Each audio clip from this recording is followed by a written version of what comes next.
देखिए देश का जो नाम बदलना है वो ऐसा नहीं है कि बस लेटर हेड पे नाम लिखा और बदल दिया। ये सब काम छोटी मोटी कंट्रीज तो कर लेती हैं, लेकिन इंडिया जैसी कंट्री जिसका इन्फ्लुएंस आज की डेट में काफी तेजी से बढ़ रहा है, उसके लिए काम आसान नहीं होगा और काफी महंगा सौदा भी होगा। 2018 में इलाहाबाद का नाम बदल के प्रयागराज कर दिया गया था। तो गवर्नमेंट के जो एस्टिमेट्स के हिसाब से ही स्टेट गवर्नमेंट को इसमें 300 करोड़ रुपए खर्च करने पड़े थे। 2018 में एक अफ्रीकन कंट्री थी स्वाजीलैंड, इसने अपना नाम चेंज करके स्वातिनी रख लिया था। साउथ अफ्रीका के intellectual property lawyer Darren Oliver ने इसको एक कॉर्पोरेशन से कंपेयर करके कितना पैसा लगा एक देश को नेम चेंज करने में, उसको कैलकुलेट करने का एक मॉडल बनाया। इस मॉडल के हिसाब से एक बड़ी कंपनी की एवरेज मार्केटिंग कॉस्ट उसके टोटल रेवेन्यू की 6% के आसपास होती है, और जो रीब्रांडिंग कॉस्ट है वो ओवरऑल मार्केटिंग बजट का 10% हो सकती है। तो ये जो मॉडल है, इस मॉडल को उठा के आउटलुक मैगजीन ने इंडिया नाम चेंज को एनालाइज किया और उनके हिसाब से इंडिया का नाम बदलने में कम से कम 14,000 करोड़ रुपए का खर्चा आएगा। इंडिया की टोटल रेवेन्यू रिसिप्ट्स जो है वो 2022 से 2023 में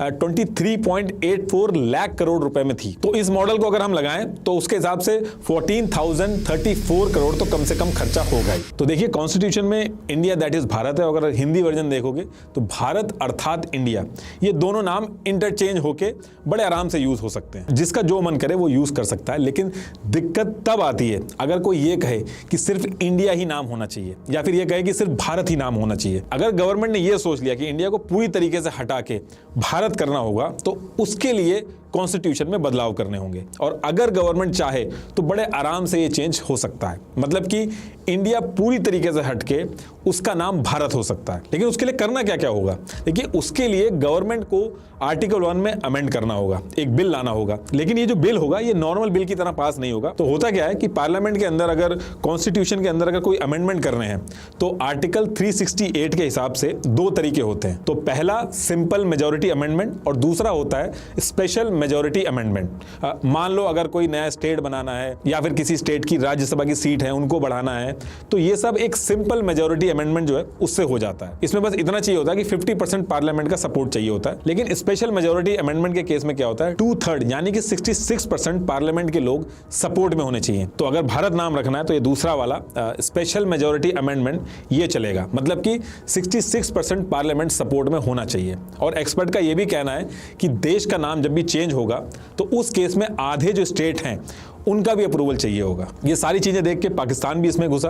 पाकिस्तान की हिस्टोरियन है आयशा सिद्दीका, इन्होंने कहा कि अगर इंडिया ऐसा करेगा तो पाकिस्तान की एक लंबी जो इच्छा है ना उसका नाम इंडिया रखने की, वो पूरी हो जाएगी। और इधर इंडिया एयरलाइंस के जो नेता हैं वो भी ये कह रहे हैं कि अगर हमारी वजह से नेम चेंज कर रहे हो तो भैया बिल्कुल मत करो, हम तो एक मीटिंग करेंगे, इंडिया की जगह भारत कर देंगे। अब देखिए इसमें ऐसा नहीं है कि इंडिया पहली कंट्री होगी जिसने अपने देश का नाम चेंज कर दिया है। 1989 में बर्मा ने म्यांमार कर दिया अपने आप को। जनवरी 2020 में हॉलैंड के दोनों नॉर्थ और साउथ रीजन को नीदरलैंड में मर्ज कर दिया गया था। 19th सेंचुरी में ब्रिटिश एम्पायर ने जो श्रीलंका है अभी उसका नाम सिलोन कर दिया था, बाद में उसको चेंज करके फिर से श्रीलंका कर दिया गया। 1935 में पर्शिया की सरकार ने पर्शिया को ईरान बुलाया।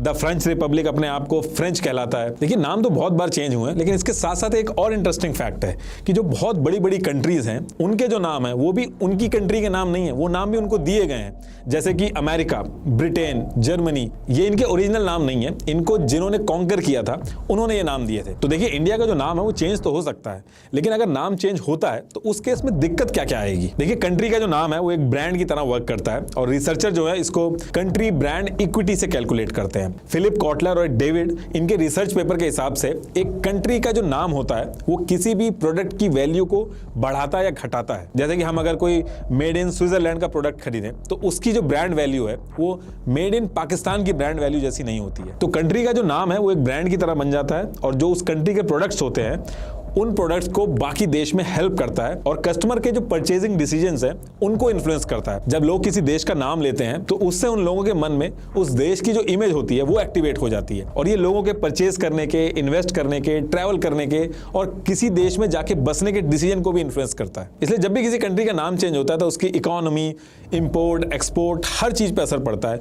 आर्मी की यूनिफॉर्म से लेके करेंसी तक हर चीज बदलनी पड़ती है। और जो एक्सपर्ट्स हैं इस फील्ड के उनका यह कहना है कि जो कंट्रीज नाम चेंज करती हैं ये उन कंट्रीज के लिए सही रहता है जिनकी बदनामी हुई हो, लेकिन जो बड़े और अच्छी इमेज वाले देश हैं वो जब नेम चेंज करते हैं उनको नुकसान होता है। और यही रीजन है कि जर्मनी, ब्रिटेन, अमेरिका जिन्होंने इनके ऊपर रूल किया उन्होंने ही ये नाम दिए उनको, लेकिन उसके बाद भी इन बड़ी कंट्रीज ने वो नाम चेंज नहीं किया। इनफैक्ट मैं अगर इंडिया का भी एग्जांपल लूं तो बंगाल जो है उसके पार्टीशन हुए कितने साल हो गए, जो ईस्ट बंगाल था वो आज की डेट में बांग्लादेश हो चुका है, लेकिन इंडिया वाला जो वेस्ट बंगाल है वो अभी तक उसने अपना नाम चेंज नहीं किया, क्योंकि बहुत सारे कॉम्प्लिकेशंस हैं। नाम जब चेंज होता है तो इंटरनेशनल, नेशनल, स्टेट, डिस्ट्रिक्ट और लोकल लेवल पे चेंज होता है, और इंडिया के अंदर नाम चेंज करना बाकी कंट्रीज के कंपैरेटिवली और ज्यादा मुश्किल है, क्योंकि ये दुनिया का सबसे डाइवर्स नेशंस में से एक है।